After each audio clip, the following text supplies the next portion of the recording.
Hello guys, it's been a long time since I made a video guide and tips for jobs, careers, expertise, o kung ano man yung tawag nyo rito, which is ito.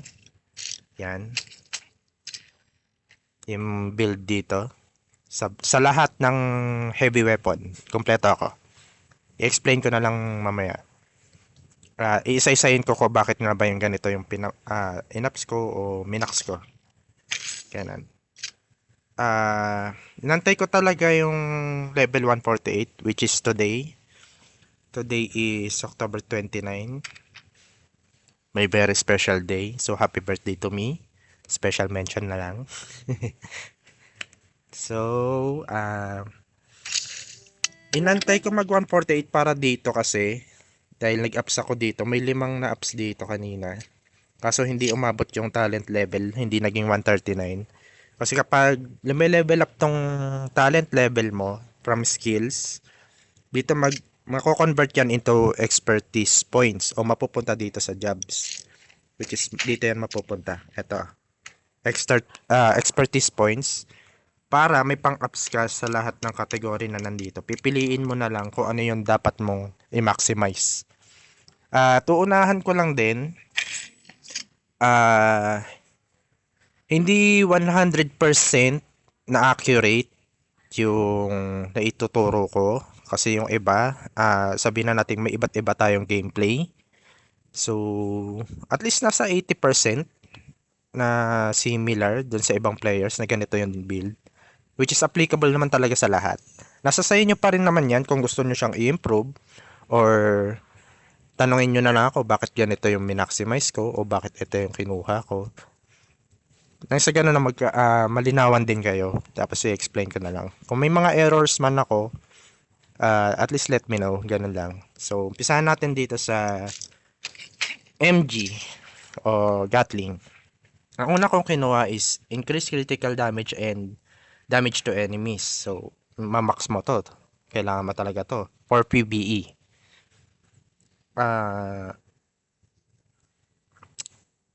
Okay, PvE. Ayan. Damage against enemies. Next is etong sa auto turret niya. Dati ang OP nito eh. Ewan ko, pero na-feel ko talagang ninerf ang auto turret. Kasi dati nag-i-scale ng at least 300 to 400 plus ang healing sa akin ng auto turret lang. Nag-heal kasi ito, which is ito yan. Smart Inspiration. Hitting a target with auto turret heals the player for an amount based on skill strength. So, depende din kung gaano din kataas yung skill strength mo. So far, ang skill strength ko na lang is nasa... Ayan, bumaba ng husto. Ay, wala pala akong heavy weapon. Nahubad.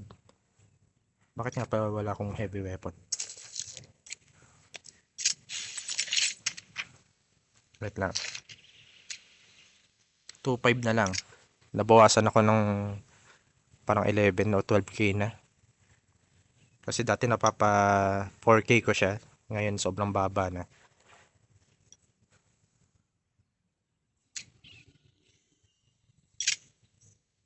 So, based daw sa skill strength yung healing ng auto turret. Mamaya pwede ko namang i-example. Isa-isay na lang natin to. Then, ito yung butaw kong points. Lahat to ni-reset ko na. So, updated na tong build ng bawat kategory ng heavy weapon. So, ito yung pinakabago kong o pinaka-latest kong build para sa lahat ng heavy weapon. So, ito, minax ko siya when your itong unang-una, Bloody Battle. When your HP is below 50%, so habang bumabaril ka, there is a chance, 30% chance na mag-heal ka habang bumabaril ka using main weapon. And HP restore 93. And then ito para sa akin kasi PvP pang PvP to eh. Well, applicable pa rin naman siya sa PvE. Pero hindi ko na hindi ko na kinuha kasi meron namang focus kumbaga. Which is ito. Focus skill. Tapos nagre-rely lang din talaga ako before sa auto turret, yung healing ng auto turret. Kaya bibihira lang din ako mag medkit. Nakasanayan ko na lang din. Kahit hindi ka mag-rely before sa ano, sa mga biotic user. Automatic ka na mag-heal na mag-heal. So, hindi ko na siya minax. Yung ibang stats na lang. Ang build ko talaga dito sa MG is pure PvE. Player versus environment. Then, itong sumunod. When using a heavy machine gun, your character armor piercing increase 430. Yan yung max niya ngayon. Applicable siya both PvP, PvE, pero more on PvP to. So, kinuha ko pa din. Minax ko pa rin. Tapos ito, max na siya. Sweeping firepower. Auto turret. Charges continuously. Para dun sa may focus mo. Yung china-charge. So, ano siya. Kada naglalapag ka ng auto turret, nagkakaroon ng points. Nako-convert yung points na yun. O nakakaipon siya ng points para dun sa may skill mo. Tapos, next is ito, Blazing Gun Sensation. Critical hit naman to. For your main weapon. Like Bison, AK, ganyan. Sa lahat ng kategory. Kung ano man yung main weapon mo. Tapos ito kinuha ko lang siya. Lahat naman to in-unlock ko. So ito, pina-level 1 ko lang. Goods naman to for PvE. Kaso kasi, mas tumatagal yung cooldown na nagkakaroon o nagre-reload yung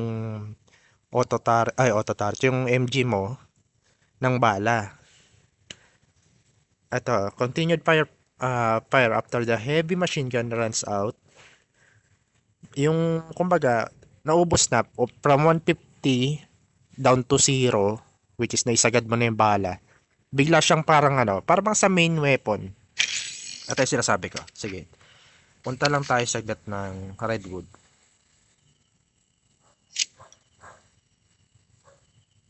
Dito na ako magpapakita ng example.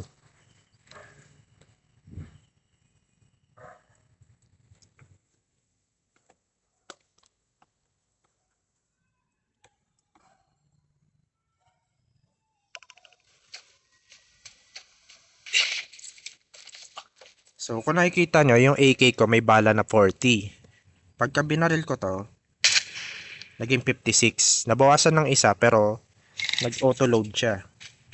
So, natapitikan ko to ulit. Mag-increase siya. 72. 88. 100. Yung dapat na ipang re-reload mo, which is yung 222 na yon, kung napapansin nyo, napupunta na dun sa may parang loaded na siya. So, ibabaril mo na lang na ibabaril. Alam ko mo, yan na yung max eh.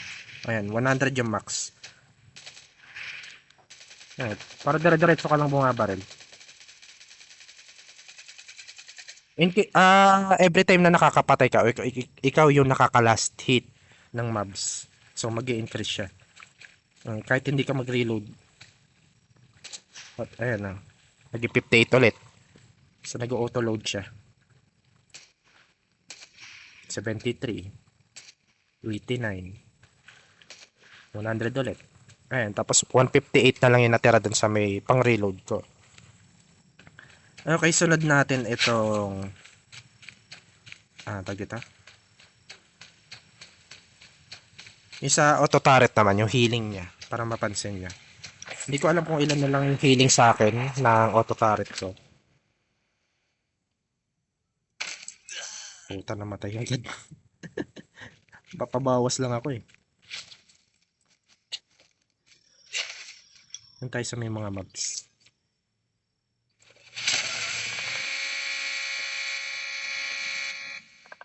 Pero marami mobs dito. Meron din kasi ako HP ready yan eh. Maging 2.5 na. Papabawas pa ako. Wala lang.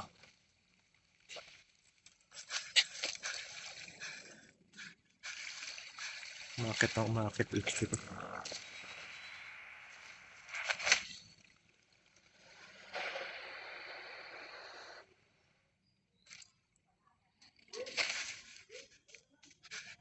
Ito pwede na to. 3. 4. Wait lang, papabawas ako ng HP. Hintayin ko lang tong jetpack.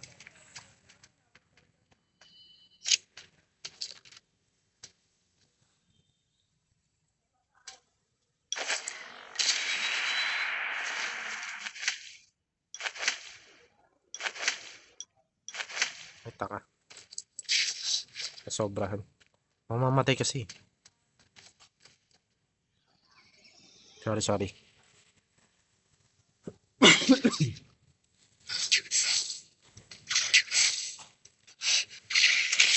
Sige, pakalmas na lang tayo.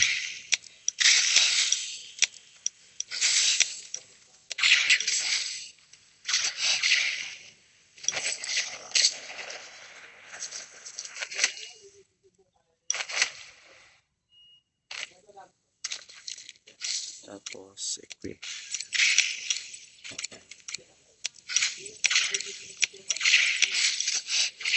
So, meron akong HP na 1688. Nababawasan pa. Dahil sa kalmot ng mga ano.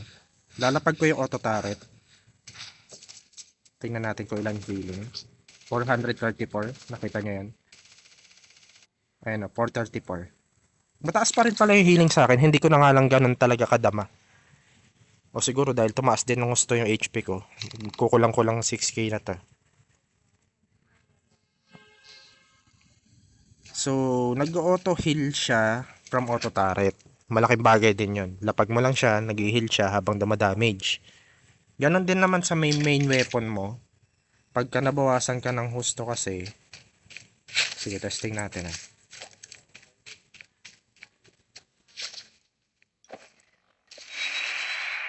May mga mobs dito. Ito mamamatay. Pitikan ko to. Baba nga lang ng chance. So ayaw mag-heal. Ayun, 306. Mainam siya pagka niraratrat mo na. Nag-heal ng 306. Ang baba masyado ng chance kapag kagaling sa main weapon.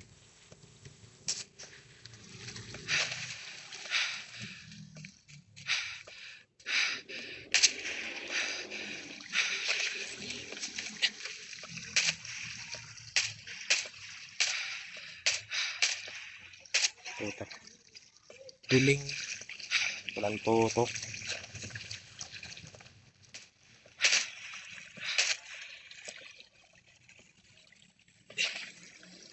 Ubus ko na yung mobs.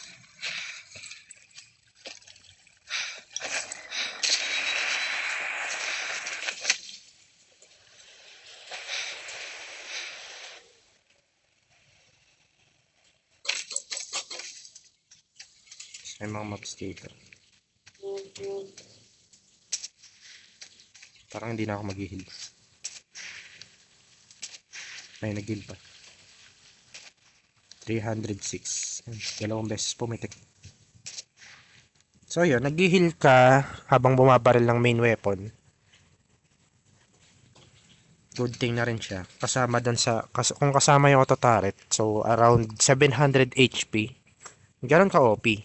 Kahit hindi ka mag-rely sa biotic. Well, before talagang ramdam na ramdam ko to, talagang dire-diretso yung healing niya. Ngayon parang binawasan o parang ni-nerf. Sana ganun din gawin nila sa ano, sa Wasteland Hunter, which is yung bow. Napaka-OP kasi nung ibon. Ang sakit-sakit.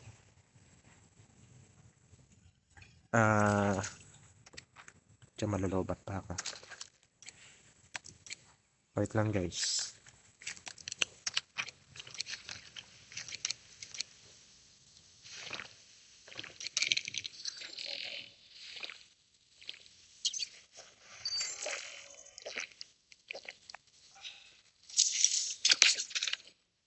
So lang ako. So, ito yan. Yung pagka binabaril mo yung mobs, nag-heal ako ng 306. Nakadepende din to sa skill strength mo. So, kung mas mataas ang skill strength mo, mas mataas yung hinihil. Same sa auto turret. So, dito 306, dito naman 400 plus. So, nasa 700 ang healing ko. from MG. Then, ito, armor piercing. Itong tinutukoy nitong sa, tag dito, charges points, which is, ito na kasi yan eh. Ito siya, ito. Sa tabi ng, ito, yan, charge. Focus skill. Yan yung tinutukoy niya. Then, critical hit. Itong, kailangan mo din. Para sa main weapon nito. So, ito, hindi ko na minax. Pero pwede din naman kung talagang pure PBE, instead na ito ang kunin mo, i-transfer mo rito. I-maximize mo na lang. Kasi, okay lang din naman siguro kahit kaya lang, gulo na ito mga to.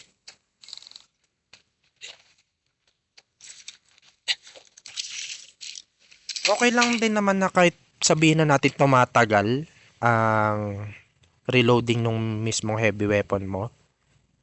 Kasi meron namang critical hits. Kapag ka nagdi-deal ka ng critical hits sa kalaban, mostly sa PvE, sa mga zombie o kaya human, nagiging points siya o nagiging 1 point na bala o parang nagre-reload ng isang bala doon sa heavy weapon mo. Kada nagdi-deal ka ng critical hit. Ayan na, nakalagay dito. Critical hits with your main weapon have a 30% chance na magi-increase yung ammo ng heavy weapon mo. Okay? So, kahit yan na lang i-max nyo kung pure PvE. Kahit hindi na to. So, minsan kasi ginagamit ko pa din naman ng MG sa kahit sa TM o kahit saan. Okay, nasa na ako. Next is, critical hit naman to sa heavy, which is sa MG nyo. Magdi-decrease din siya ng, kasi siya. Magdi-decrease siya ng kalat o yung recoil niya. Ayan, yung sabog ng bala. Kung napansin nyo.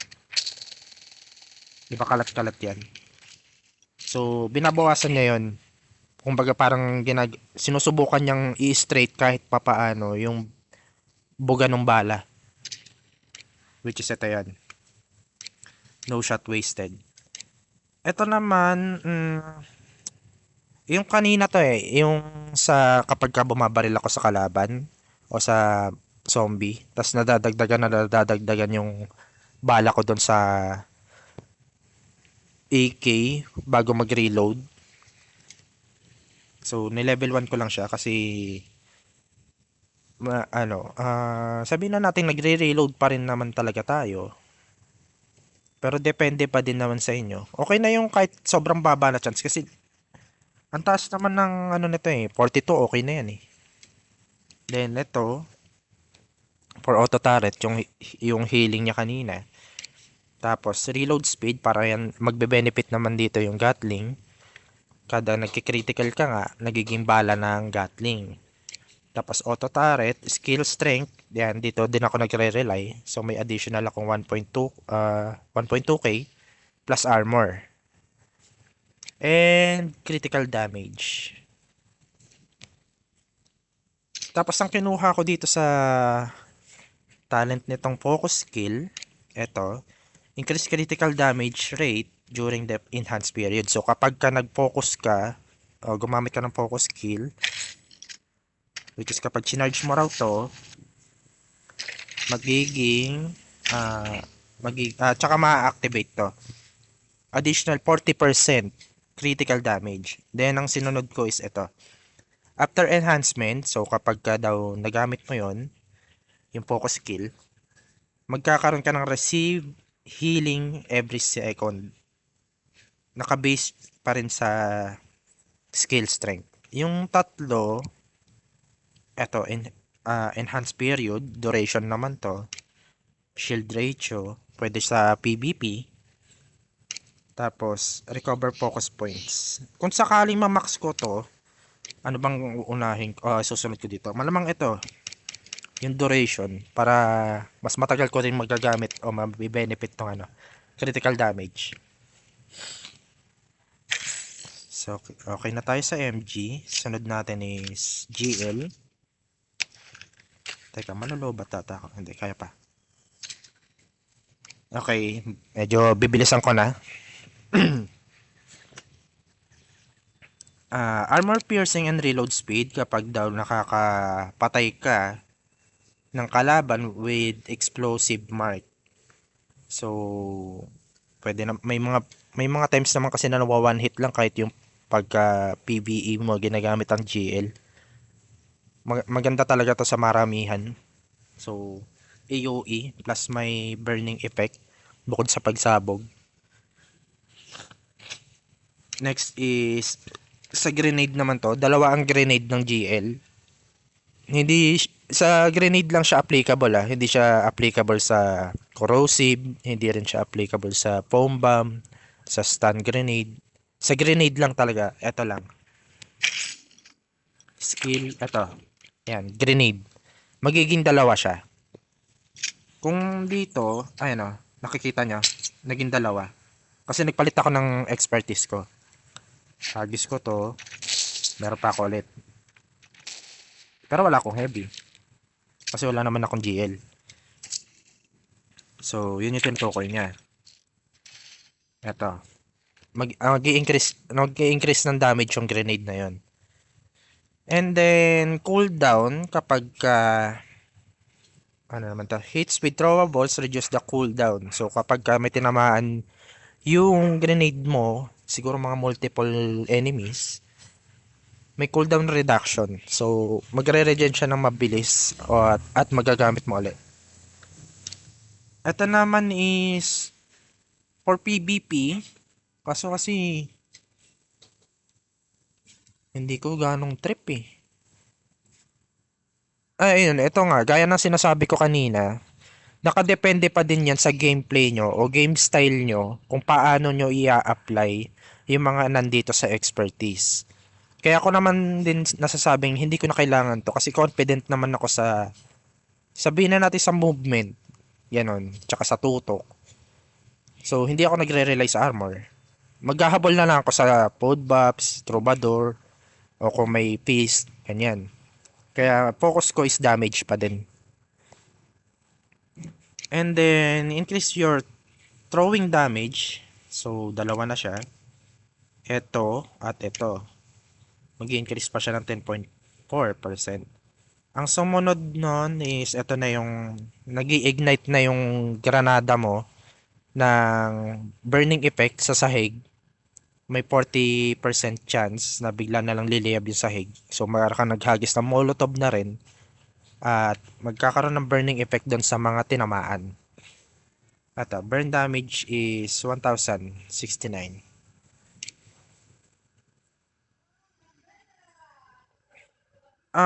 Ito pala yung tinutukoy ko. So ito, hindi ko na rin pinataas. Kung pure PvE ka naman, pwede to. Hagis ka lang ng hagis ng granada, bahala ka. At isa sa mga sumunod, ito na, ang pinaka-OP. Kapag kung mapapansin nyo, ayun, since tag ito, GL expertise, try ko mag-lure ng zombie. Kasi ito siya. Sige, lure natin. Babariling ko yung isa, kung sino man yung katabi ng isang yan. Sasabog sila ng sabay-sabay.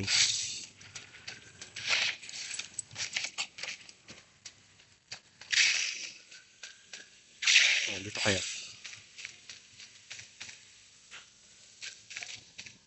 1, 2, 3, 4. Ayan, apat sila. Bariling ko yung isa. Namatay lahat. Isa lang ang binaril ko. Dahil yun dito. Eto, explosive damage na napakataas. Para na rin tong kasing OP ng nung ibon. Upon hitting a target with your main weapon, a 5-meter radius explosion will occur.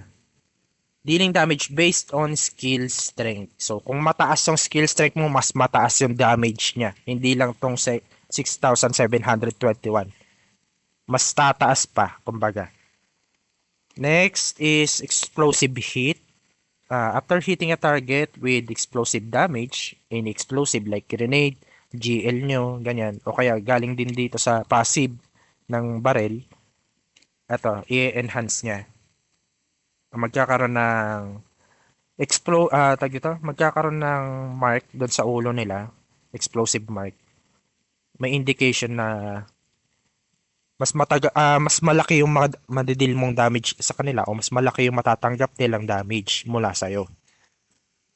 Then sumunod is kapag naghahagis ka ng granada, may possibility naman na magkaroon siya ng second explosion, which is ito na yun.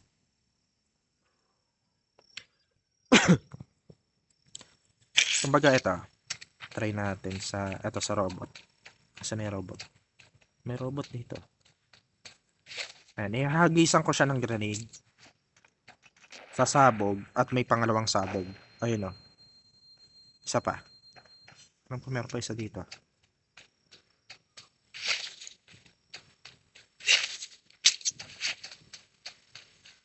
Hindi ata abot. Hindi umabot. So yun yung nagagawa naman nung isang minax ko. Ito, grenade shatter. May dalawang beses na sabog. Tapos ito, skill strength naman sa grenades. So, goods naman yung para sa akin yung kinuha ko. Sa pangalawang bomba daw, nababawasan. Pero, kung mataas talaga ang skill strength mo, parang wala ring binawas sa performance. Mataas pa rin yung damage mo. At ito, damage na. When firing the grenade launcher from the ground, sa sahig, damage to characters increased by 20% and your own damage is also increased ng 456 as of now na level 15 siya. Tapos ito naman ang kinuha ko sa focus skill niya. Unang-una itong bleeding effect. Missile explosion inflicts bleeding on enemies sa lahat ng tatamaan na nakabase sa skill strength pa rin. Para ako napapaos. Sumunod is ito, intimidation chance. Alam nyo naman kung anong effect ng intimidation. So,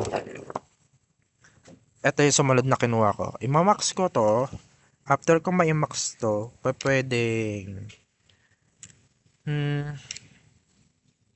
siguro ito. Increase missile explosion damage, range, yung layo. Ito yun, yung focus skill niya. Ito, kaso kasi wala ako. Nag-ano pa lang siya, cooldown pa. So, sunod na natin is biotic, which is pinakakailangan ng lahat ng biotic natin dito sa camp. Shoutout sa'yo, Next Gen, at maraming salamat. Nagpapaalam na eh. Okay, unang-una, ito yung pinaka-ini-explain ko. Kailangan nyo tong damage. Nasa pinakababa. Which is 1, 2, 3, 4, 5, 6. Pang 12. Itong pang 12 na to. Barrel modification. Nakalagay. Damage plus 285. Kailangan nyo to. Dahil, yung iba kasi inaakala, sa HP nag-i-scale, yung healing effect ng biotic. Which is mali kayo doon. Sa damage talaga. Tsaka skill strength. Siguro pangatlo na yung HP kasi kailangan nyo rin talaga magpakunat. Sumunod, ito parang butaw ko na lang to eh. Kapag halimbawa tinamaan mo ng biotic yung kalaban, ang mangyayari magkakaroon ng chain effect. So, kung sino yung malapit na kakampi mo doon sa kalaban na tinamaan ng biotic, mahihil yung kakampi mo. Pero hindi ganun kalaki yung heal. Saktong lang. Para ka naka-spontaneous. Alam nyo naman kung gaano kalaki din ang heal ng spontaneous. Medyo may kaliitan kasi nahahati siya sa armor. Sabay niyang hinihil ang armor at HP. And then, ni-level 1 ko lang siya. Hindi ko naman kasi kailangan to. Lalo na naka-quantum ka, hindi mo kailangan pumitik ng pumitik. Good thing sa quantum, kasi kapag kumagat yung 150%, kayang-kaya mong pumuno ng HP ng 1 tap lang. Depende na din kung gaano kataas yung skill strength mo at damage mo. Kaya kailangan nyo mag-focus sa damage at kunat. Yun lang talaga focus ng mga biotic user natin. Mas makunat ka, mas matagal kang nasa field. Mataas yung armor mo, mataas ang head armor mo, torso armor, damage resistance. Ang damage resistance natin may 4 na kategory yan o 4 na resistance. Damage resistance, skill strength, damage resistance, weakness damage resistance, tsaka yung critical damage resistance. So, 4. Sumunod, eto. Kapag ka nasa healing device kayo, kapag ako gumagamit ng healing device, talagang nilalapag ko sa tabi ng mga kakampi ko. Kasi ang nangyayari nun, kapag ka napuno, meron dito yun eh. Sige, madadaanan natin yan. Kapag ka napuno ng healing device, yung HP ng kakampi mo, ang susunod niyang i-heal, parang spontaneous din siya. Ang susunod niyang i-heal is yung armor na ng kakampi. So ito, increase armor kapag nasa area ka ng area of effect, AOE, ng healing device. Sunod, energy circulation. Kapag daw nagtitrigger yung biotic user ng healing effect, your armor is increased. Yung sarili mong armor as a biotic, mag-i-increase ng 18%. As of now, na level 9 siya. Tapos ito, kailangan nyo rin i-max to, damage resistance. When you're using biotic rifle. Kapag nakahawak ka sa biotic rifle, yung heavy mo, mataas yung damage resistance mo ng 232. Ito naman, hitting a target with your weapon within healing device, kung bumabaril ka daw using your main weapon or heavy weapon ng mga kampi mo na nandun sa range o AOE, area of effect ng healing device, magkakaroon siya ng duration o para bang mas tumatagal yung effect ng healing device. So, hindi na din kasi may times kasi lalo na kung PvP like TM, mapapaalis ka pa din doon o kaya sisirain ng mga kalaban yung healing device. Kaya kapag nakikita nyo rin yung healing device ng kalaban, huwag na kayo mag-atubiling unahin yun. Tanggalin nyo agad kasi napakadaya din. Ang laki, pagka bumababa yung HP ng binabaril mo ng mga 40% HP siguro, tapos nandun siya sa area of effect ng healing device, lalaki ulit yung HP nun, parang napitikan din ng biotic. Ganon din kadaya ang healing device. Sunod, itong skill strength. When your main weapon hits a target, kapag daw ang biotic user bumabaril sa kalaban using main weapon, nag-i-increase yung skill strength mo ng 405 as of now. 148 na. So, okay na to. Hindi ko pa na-ups eh. Pagka nagkaroon na lang ako ng expertise points, i-ups ko to.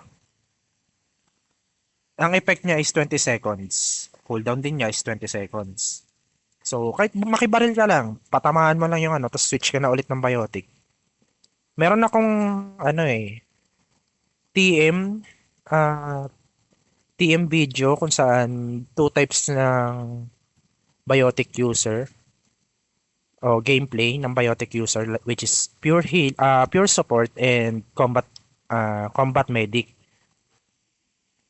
Kailangan mo makibaril para doon sa skill strength o kaya naman para doon sa effect ng healing mo. Isa na rin sa magbe-benefit kasi. Tapos ito, sunod to. Ito na yung sinasabi ko. Sa may healing device din to. Yung range niya mas malawak, healing effect niya 61%, ganun siya kataas. At yung cooldown niya nababawasan. Max na to. Hindi na yan ma-ups. Ayan, wala na yung upgrade niya. Max na siya na level 10. Increase healing device range and skill effect and reduces cooldown time when target HP is full. Kung puno na yung HP mo o ng kampi mo, ang sunod niyang i-heal, the device will proceed to restore their armor. Okay? Sana nagigets nyo. Sunod dito is, eto, kailangan nyo rin to, pampakunat pa rin. Increase max armor and and armor recovers more quickly. And then, eto, healing device pa rin to. HP restore, ganyan kataas yung healing niya. Sunod, eto naman, sa may biotic, yung healing chain. Ayan. Ito yung part 1 natin. Hindi. Meron pa pala. Sorry. At maximize ko to para dun sa focus point. Focus point ito. Which is yung at button na to. Adrenaline na tinatawag. Yung yellow na syringe. Kapag ka kasi hinold mo, sa'yo mag-a-apply. Pero pagka pinitik mo naman sa kakampi, sila yung malalagyan mo ng adrenaline. Yung hold mo lang, parang pitik na ganyan. Ganun. Yung iba kasi hinuhold pa rin eh. Lalo na pag natataranta.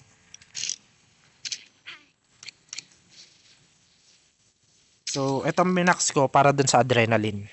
Para mabilis magkaroon ng adrenaline.